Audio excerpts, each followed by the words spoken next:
Good morning, everyone. How are you? Another 3 a.m. in the morning.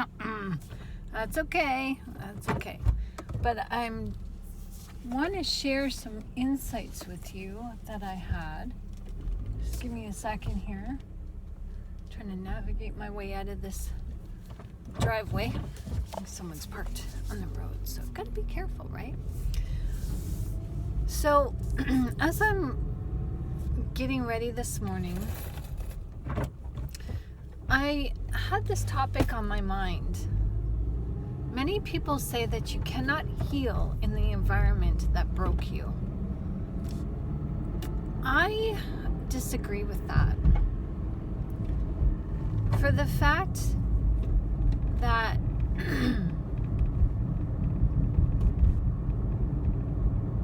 we cannot be broken. One thing, we cannot be broken. If you're struggling and fighting with narcissistic trauma, if you are showing symptoms of abuse, that's you fighting to stay alive. That's you fighting to not be broken. That's you fighting to not allow anybody to change you. And the other issue that I have in thinking about my own healing process, yeah, you can heal in the environment that is damaging to you. I like that better. That just came to me, that yes, you can heal in the environment that is damaging to you if you are willing to allow yourself to heal yourself. Oh, let's unpack this. I remember, this is going back 10, 11 years now. I remember when a friend of mine brought to my attention a book on psychopathy. And in this book, it talked about the dangers of psychopathy, the red flags to look for. And it led to me researching all things narcissism. And I grabbed a hold of that thread and I pulled and I never looked back. Oh, I'm fighting off a sneeze here.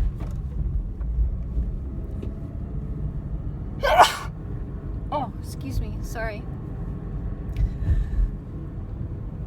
Oh. Okay, there's something going on here. I'm gonna have to take a detour. And so, I looked at narcissism and I just went with it. I was just like, oh, heck yes.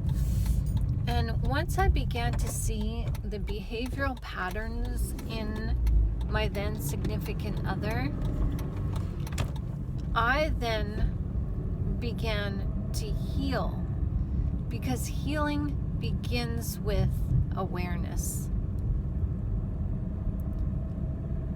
When you become aware of what is being done to you and how it's being done to you, you then can stop it.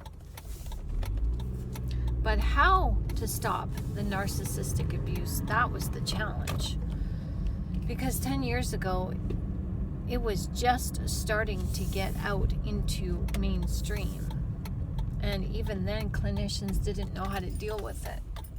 So I turned to God, as I've always asked God to be my healer, my everything, my teacher, my doctor, my guide, my brother, my sister, my mother, everything, be everything to me. So I wasn't finding the answers that I needed, so I turned to the Bible. And the book of Timothy has some great insight in leading you to know who you are dealing with. Once you know who you're dealing with, oh boy, oh boy. That gets rid of the cognitive dissonance right now, because it's like, oh, I'm dealing with an evil person. God doesn't want me to love an evil person. When you think about it, think of how Eve loved the devil. She was beguiled. She was tricked. That's how Cain came about. I know this isn't a Bible study, but,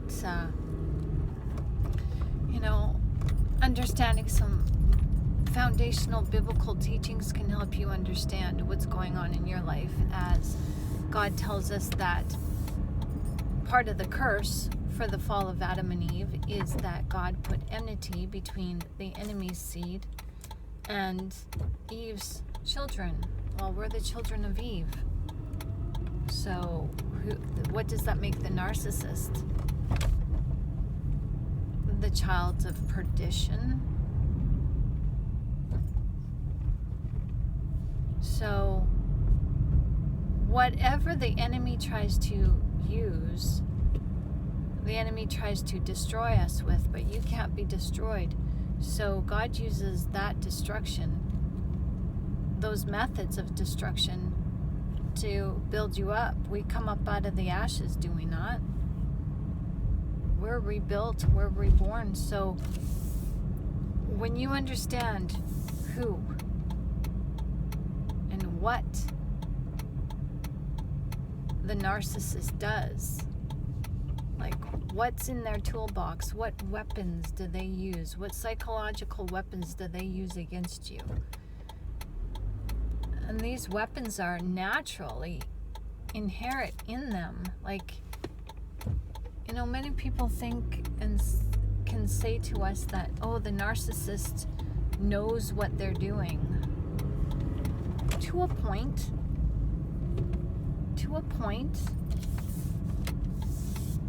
But they're just as attracted to us like we are them, and we don't see them coming, so they don't see us coming too, even though they choose us. So just keep that in mind, that you can heal. It's actually fortuitous. It's actually in your favor when you heal in the enemy's camp. When you heal where the enemy tried to break you. No, you can't be broken. That's why you have symptoms of abuse. And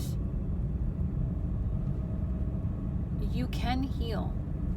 It's actually essential to heal. It works in your favor to heal where the enemy is trying to destroy you, because when you have the enemy about you and you're wise to what they're doing, and you see what they're doing right in front of you, it gives you practical application to put all your learning skills to the test. When you learn about gaslighting and you're living with a narcissist, well, next time they gaslight you, you're going to be like, aha, I know what this is. I see this, and you may not know what to do, but you may know what to do. And you exercise that, and you gain strength from taking back your power in that environment. So it's called setting yourself free.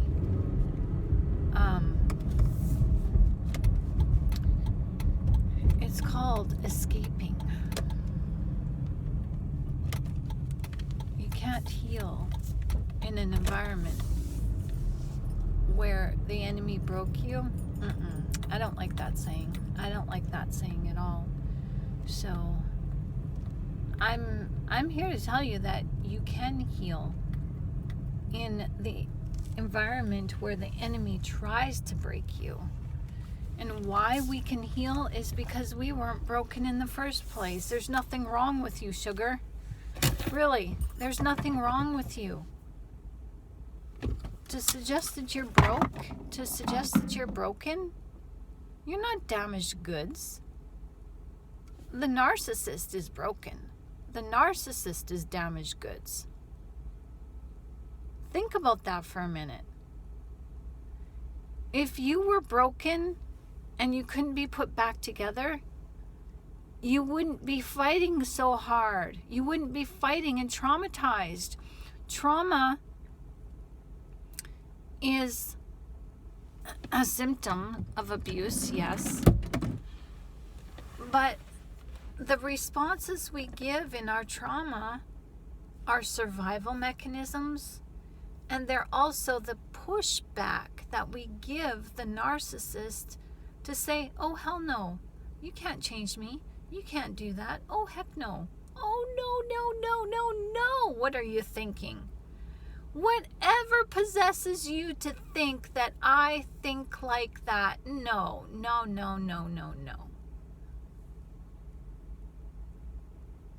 But because we're in an environment that's constant and steady, and our nose with the narcissist just gets more crafty, and they manipulate us.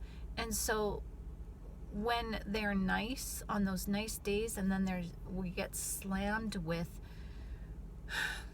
you did it again? How could they do this to me a second time? I thought they learned their lesson. I thought we had a good thing going on. Your mind puts up the wall of ignorance because you do not know yet what to do when you're being traumatized. You're fighting, but it's like you don't know how to fight and win that battle yet. Education is the key. Understand your narcissist. Understand the narcissist that plays you for that fool. Get good at recognizing their gameplay. And that's it. And what better way to do that than to be in the enemy's territory, learn from the enemy, gain your skills, level up to get out. You can heal in an environment where you are hurting. Absolutely. But the closure that you're seeking, you're never going to get. So many of us are looking for closure from mommy and daddy. You know, some of us even have confronted mommy and daddy and said, this is what happened to me, and I'd like to talk about this, that, you know, I have wounds and my heart is hurting because this is what I remember, and this is what I remember you doing, and I feel like I was neglected as a child. However you word it, however you put it, I'm telling you, you can put such a nice spin on your perspective of what you went through to soften the blow for them. They'll still deny it. You're not going to get the closure that you need from mom and dad. And so you can heal in that environment with your mom and dad by looking at them truthfully. But you will not find closure in any situation where the narcissist tried to damage you and take away your power.